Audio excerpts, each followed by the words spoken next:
नमस्कार दोस्तों, अम्बावता क्लासेज में आपका स्वागत है। मैंने सब्जेक्ट वर्ब एग्रीमेंट पर कुछ टॉपिक डाल रखे हैं। सब्जेक्ट वर्ब एग्रीमेंट वाला टॉपिक डाल रखा है, एक्टिव पैसिव वाला टॉपिक भी डाला था, वो आपने देखा होगा। देखिए, आज मेरा नया टॉपिक होगा कॉमन एरर्स से संबंधित, जो सभी कंपटीशन एग्जाम्स के लिए बहुत ही इम्पोर्टेंट टॉपिक है। ये बैंक में पूछा जाता है, एसएससी में पूछते हैं और पटवारी भर्ती परीक्षा में भी नया टॉपिक शुरू किया है। तो कॉमन एरर्स में क्या होता है कि सेंटेंस में एक त्रुटि दी हुई होती है, थोड़ा एरर दिया हुआ होता है, उसको हमें फाइंड आउट करना पड़ता है। इस सेंटेंस मैंने कुछ सेंटेंस बोर्ड पर लिखे हैं, इनमें प्रीपोजिशन से संबंधित कॉमन एरर्स हम आज ढूंढेंगे। ये सेंटेंस गलत है और इनमें क्या गलती है प्रीपोजिशन से संबंधित, ये हम अब समझेंगे। पहला सेंटेंस इसमें देखिए लिखा हुआ है, this house consists of 7 rooms. इस सेंटेंस में गलती है, ये गलत सेंटेंस है, प्रीपोजिशन से संबंधित इसमें मिस्टेक है। आप इस सेंटेंस को नोट कर लो और इसमें आपको पता चल रहा होगा कहाँ गलती है। देखना, यहाँ दिस हाउस कंसिस्ट्स ऑफ लिखा हुआ है, कंसिस्ट के साथ में ऑफ प्रीपोजिशन लगा रखी है। कंसिस्ट का मतलब होता है बना हुआ, और कंसिस्ट के साथ में ऑफ प्रीपोजिशन आती तो है, लेकिन यहाँ ऑफ प्रीपोजिशन में गलती है। ये ऑफ न आकर के यहाँ ऑफ इस सेंटेंस में सही होता यदि यहाँ the house consists of brick लिखा हुआ होता या स्टोन लिखा हुआ होता तो ये सेंटेंस सही हो जाता। ये घर पत्थरों का बना हुआ है, ईंट का बना हुआ है, का बना हुआ होता तो यहाँ कंसिस्ट्स ऑफ सही है, लेकिन यहाँ 7 रूम्स लिख रखा है तो ऑफ प्रीपोजिशन का प्रयोग इस सेंटेंस में नहीं किया जाएगा। यहाँ ऑफ में गलती है, एरर है, बहुत ही इंपॉर्टेंट टॉपिक है ये। तो इसमें हम ऑफ प्रीपोजिशन की जगह कंसिस्ट के साथ में इन प्रीपोजिशन का यूज करेंगे। ऑफ हटाएंगे और इन लिखेंगे, क्योंकि कंसिस्ट इन का मतलब होता है शामिल होना। इस घर में 7 कमरे शामिल हैं, अर्थात ये घर 7 कमरों का बना हुआ है। यहाँ ऑफ प्रीपोजिशन में आकर के इन प्रीपोजिशन का यूज किया जाएगा।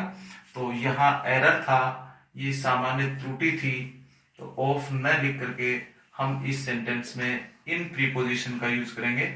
और अब ये सेंटेंस बिल्कुल सही हो गया, तो इन आएगा इस सेंटेंस में। This house consist in 7 rooms. मैंने ये क्वेश्चंस कॉमन एरर्स से संबंधित क्वेश्चंस लिखे हैं, जो प्रीपोजिशन से संबंधित एरर इस सेंटेंस में हम इन वाक्यों में हम ढूंढेंगे। दूसरा सेंटेंस था, you must wait for your sick parents. देखिए, यहाँ वेट वर्ब लिखी हुई है और वेट के साथ में फॉर प्रीपोजिशन लगी हुई है। वेट के साथ में फॉर प्रीपोजिशन आती है, लेकिन वेट फॉर का मतलब होता है इंतजार करना। सेंटेंस के मीनिंग के अनुसार यहाँ फॉर प्रीपोजिशन नहीं आएगी। वेट, जैसे she is waiting for you at the bus stand, ये सेंटेंस बिल्कुल सही है। I am waiting for you, ये भी सही है। लेकिन यहाँ इस सेंटेंस में फॉर का मतलब, वेट फॉर का मतलब इंतजार करना होता है। मैं बोर्ड पर लिख देता हूं, वेट के साथ में फॉर प्रीपोजिशन आती है। वेट फॉर होता है इंतजार करना, इसका मीनिंग होता है। वोट फॉर भी होता है, जैसे vote for BJP, vote for Congress, for preposition का यूज होगा। अवेट लिखा हुआ होता तो कोई प्रीपोजिशन का यूज नहीं होगा। अवेट का मतलब भी इंतजार करना होता है, वेट का मतलब भी इंतजार करना होता है। वेट के साथ में फॉर प्रीपोजिशन का यूज होगा, अवेट के साथ में किसी भी प्रीपोजिशन का यूज नहीं होगा। जैसे ही इज अवेटिंग यू होगा, he is awaiting for you, ये गलत होगा। यहाँ इस सेंटेंस में वेट के साथ में फॉर प्रीपोजिशन का यूज नहीं करेंगे, वेट के साथ में अपॉन प्रीपोजिशन का यूज किया जाएगा। वेट अपॉन होता है, वेट अपॉन का मतलब होता है सेवा करना। वेट अपॉन मीन्स होता है सेवा करना। इस सेंटेंस में हम फॉर की जगह अपॉन प्रीपोजिशन का यूज करेंगे। परीक्षाओं में ये सेंटेंस, ऐसे सेंटेंस आ जाते हैं। तो याद रखना है आपको, इस सेंटेंस के मीनिंग के अनुसार यू मस्ट वेट अपॉन लिखा जाएगा, यहाँ हम अपॉन प्रीपोजिशन लिखेंगे। अब ये सेंटेंस बिल्कुल सही है। वेट अपॉन का मतलब इंतजार करना नहीं होता है, वेट अपॉन का मतलब होता है सेवा करना। Weight upon means look after होता है, देखभाल करना। तो यहाँ फॉर प्रीपोजिशन की जगह अपॉन प्रीपोजिशन का यूज किया जाएगा। तीसरा सेंटेंस है आई होप, मैं आशा करता हूं, ऑफ योर सक्सेस, तुम्हारी सफलता की, इन दिस एग्जाम। सेंटेंस में प्रीपोजिशन से संबंधित गलती है, थोड़ा गौर से सेंटेंस को देखिए। शायद आपको प्रीपोजिशन से संबंधित गलती नहीं पकड़ में आई होगी। परीक्षा में निश्चित रूप से ऐसे ही सेंटेंस आते हैं। बार बार इन सेंटेंस को आप हल करोगे, पढ़ोगे, वीडियो सुनोगे तो ये वर्ड्स आपके याद हो जाएंगे। इस सेंटेंस में कहाँ गलती है, होप के बाद में ओ प्रीपोजिशन लगा रखी है। होप ऑफ, होप के बाद में ऑफ प्रीपोजिशन आती है।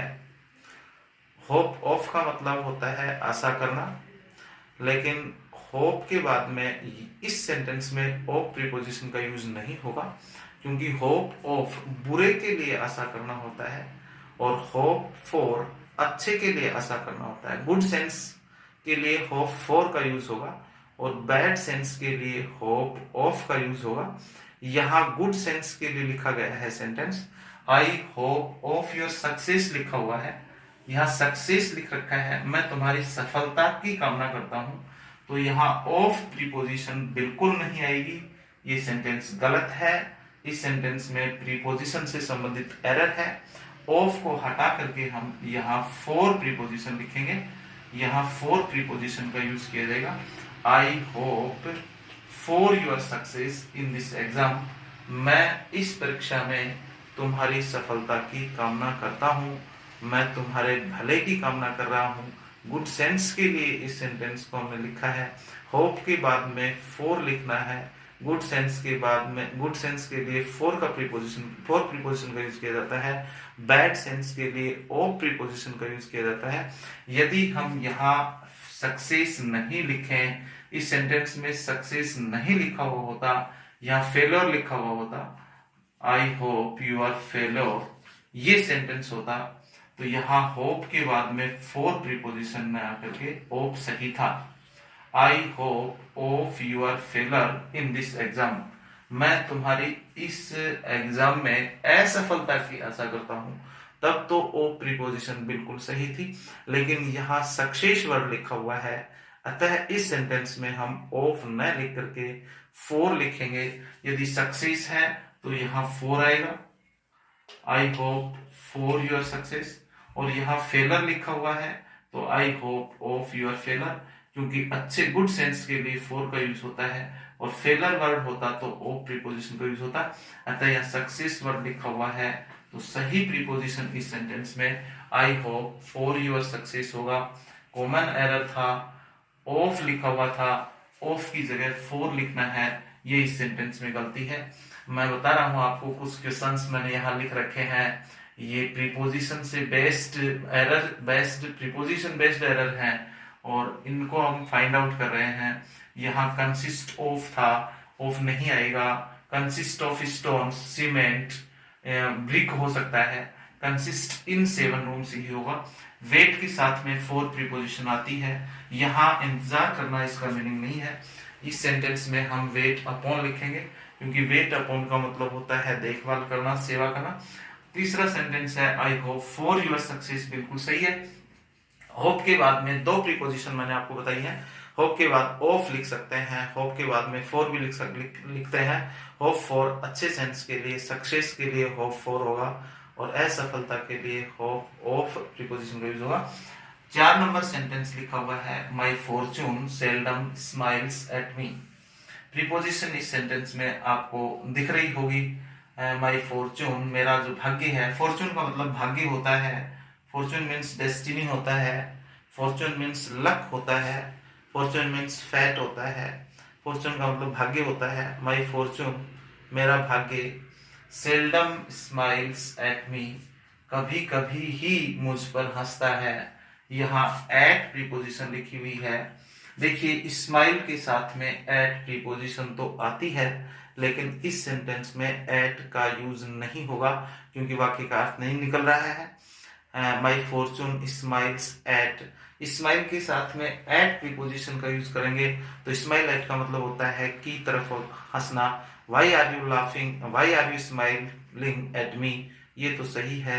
सी स्माइल्स एट मी, ये सेंटेंस भी सही है। My Fortune smiles at me, ये सेंटेंस गलत है। स्माइल एट की तरफ हंसना होता है और स्माइल ऑन मेहरबान होना होता है। तो यहाँ स्माइल के साथ में एट प्रीपोजिशन का यूज नहीं किया जाएगा, यहाँ स्माइल ऑन प्रीपोजिशन का यूज होगा। यहाँ एट गलत था, अब ये सेंटेंस बिल्कुल सही है। स्माइल ऑन का मतलब होता है मेहरबान होना। तो my fortune seldom smiles on me, आपके समझ में आ रहे होंगे ये सेंटेंस लिखे हुए हैं, इनमें प्रीपोजिशन से संबंधित एरर है। कॉमन एरर में प्रीपोजिशन से संबंधित एरर होंगे, नाउन से संबंधित एरर हो सकता है, वर्ब से संबंधित एरर हो सकता है, आर्टिकल से संबंधित एरर होंगे। लगभग इस टॉपिक में पूरी ग्रामर आ जाती है। देखिए यहाँ ऑन प्रीपोजिशन का यूज करेंगे, my fortune seldom smiles on me होगा, my fortune seldom smiles at नहीं होगा। स्माइल के साथ एट आता है लेकिन उसका अर्थ हंसना होता है, की तरफ हंसना होता है, और स्माइल के साथ में ऑन लगा देंगे तो इसका मीनिंग होगा मेहरबान होना। My fortune seldom smiles on me, मेरा भाग्य कभी कभी ही मुझ पर मेहरबान रहता है। तो याद रख लीजिए स्माइल ऑन होगा। अगला सेंटेंस है 5 नंबर का, I warned everyone against the next danger. Sentence में प्रीपोजिशन से संबंधित मिस्टेक है, ये वाक्य गलत है। इस सेंटेंस में हम गलती को ढूंढेंगे। आई वॉर्न्ड एवरीवन, मैंने प्रत्येक व्यक्ति को चेतावनी दी थी, मैंने हर व्यक्ति को चेतावनी दी। अगेंस्ट द नेक्स्ट डेंजर, आने वाले खतरे की मैंने हर व्यक्ति को सूचना चेतावनी दी थी। तो वाक्य में वॉर्न के साथ में अगेंस्ट प्रीपोजिशन लिखी हुई है, यहाँ अगेंस्ट प्रीपोजिशन का यूज बिल्कुल गलत है, यहाँ अगेंस्ट प्रीपोजिशन नहीं आएगी। आप सेंटेंस देख रहे होंगे, सेंटेंस में प्रीपोजिशन से संबंधित एरर है। यहाँ वार्न लिखा हुआ है, वार्न का मतलब होता है चेतावनी देना। वार्न के साथ में 2 प्रीपोजिशन आती हैं, वार्न ऑफ और वार्न अगेंस्ट। ये दोनों ही प्रीपोजिशन इस वर्ड के साथ में आती हैं। वार्न ऑफ भी होता है और वार्न अगेंस्ट भी होता है। वार्न ऑफ खतरे की चेतावनी, खतरे की चेतावनी के लिए वार्न ऑफ होगा, और वार्न अगेंस्ट फॉल्ट, किसी के फॉल्ट, किसी ने कोई गलती की है और उसके गलती की चेतावनी देने के लिए वार्न अगेंस्ट होगा।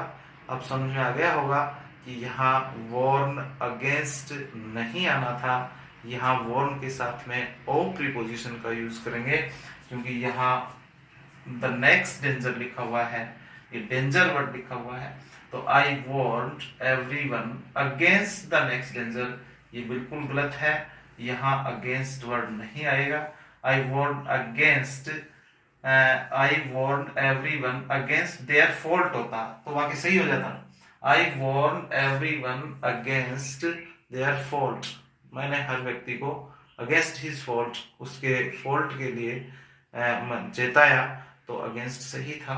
यहाँ द नेक्स्ट डेंजर लिखा हुआ है और द नेक्स्ट डेंजर खतरे, आगामी खतरे की चेतावनी दी जा रही है, आने वाले खतरे की चेतावनी दी जा रही है। तो यहाँ अगेंस्ट प्रीपोजिशन में आकर के यहाँ ऑफ प्रीपोजिशन का यूज हुआ। तो एरर था इसमें, वॉर्न के साथ में ऑफ आएगा, वॉर्न के साथ में ऑफ प्रीपोजिशन आती है, वॉर्न के साथ में अगेंस्ट प्रीपोजिशन भी आती है। वॉर्न ऑफ खतरे की चेतावनी देना और वॉर्न अगेंस्ट फॉल्ट की चेतावनी देना। वेट फॉर इंतजार करना होता है और अवेट के साथ में कोई प्रीपोजिशन नहीं आती है। वेट अपॉन का मतलब सेवा करना होता है। सेंटेंस समझ में आ रहे होंगे। कंसिस्ट इन 7 रूम्स सही है, कंसिस्ट ऑफ 7 रूम गलत था। You must weight upon your sick parents बिल्कुल सही है। I hope for your success, ये सेंटेंस सही है। ऑफ योर सक्सेस नहीं होगा, ऑफ योर फेलर होता तो सही हो जाता। यहाँ सक्सेस वर्ड है इसलिए होप फॉर होगा। My fortune seldom smiles on me होगा, स्माइल्स एट नहीं होगा।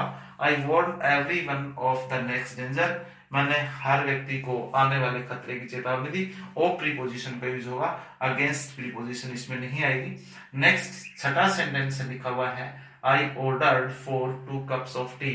बहुत सी बार कंपटीशन एग्जाम में ये वर्ड आया हुआ है।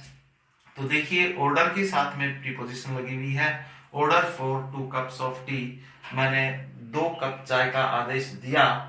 सेंटेंस समझ में आ गया होगा। प्रीपोजिशन से संबंधित एरर है, हम कॉमन एरर वाला टॉपिक पढ़ रहे हैं। कॉमन एरर में प्रीपोजिशन से संबंधित गलतियां हम ढूंढ रहे हैं। सेंटेंस में गलती है, यहाँ 4 प्रीपोजिशन लिखी हुई है।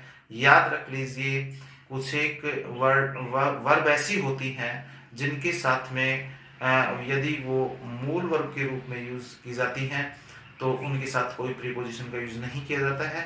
यदि वो नाउन के रूप में यूज की जाती हैं, संज्ञा की तरह से यूज की जाती हैं, तो उनके साथ प्रीपोजिशन का यूज होता है।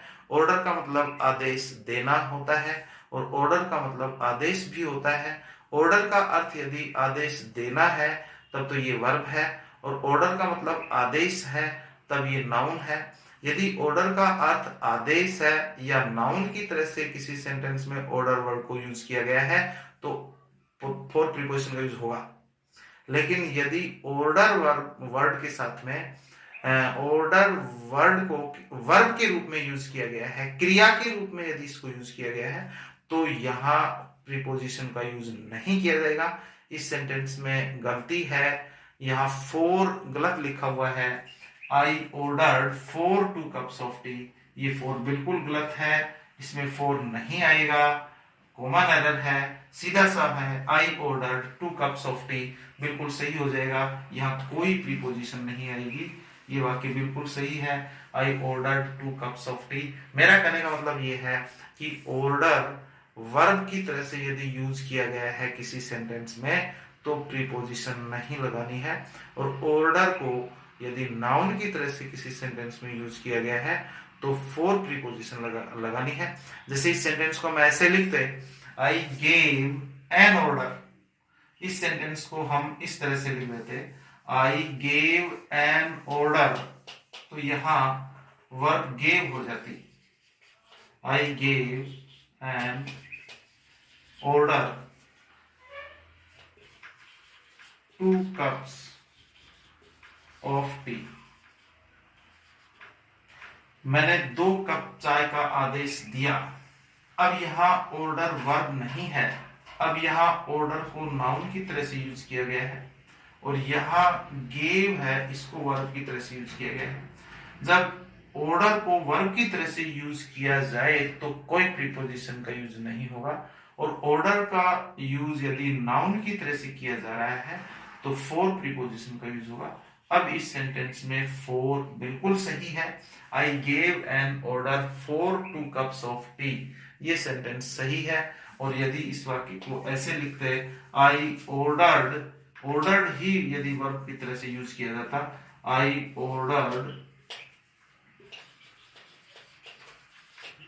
ऑर्डर्ड तो कोई प्रीपोजिशन नहीं आएगी, I ordered 2 cups of T. अब समझ में आ गया होगा, ऑर्डर वर्ब है तो प्रीपोजिशन का यूज नहीं होगा, ऑर्डर नाउन है तो 4 प्रीपोजिशन का यूज होगा। अगला सेंटेंस है ice is made from water. Sentence में गलती है, 7वें सेंटेंस में क्या गलती है, ice is made from water. Ice जो है वो पानी की बनी हुई है, यानी बर्फ पानी से बनती है। सेंटेंस आपके सामने लिखा हुआ है, आप इसमें गलती फाइंड आउट करो कौन सी गलती है। प्रीपोजिशन से संबंधित एरर है इस सेंटेंस में। आइस इज मेड फ्रॉम लिखा हुआ है, याद रख लीजिए मेड के साथ में फ्रॉम प्रीपोजिशन तो आती है, मेड फ्रॉम होता है, मेड इन भी होता है, और मेड ऑफ भी होता है। देखिए मेड ऑफ का बना हुआ होता है, made of cement, made of stone, our body is made of muscles, this fan is made of iron, chair is made of wood, ये बिल्कुल सही है। लेकिन मेड फ्रॉम कब होता है, जब किसी पदार्थ को अपनी मूल अवस्था में वापस लाया जा सकता है तो वहां फ्रॉम प्रीपोजिशन का यूज नहीं होगा।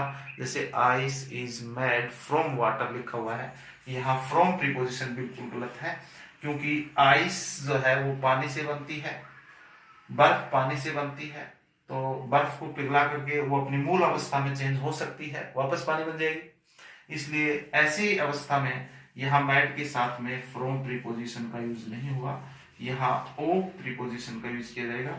तो ये ओ प्रीपोजिशन बिल्कुल सही है, फ्रॉम गलत था। Ice is made from water गलत सेंटेंस था, ice is made of water बिल्कुल सही है।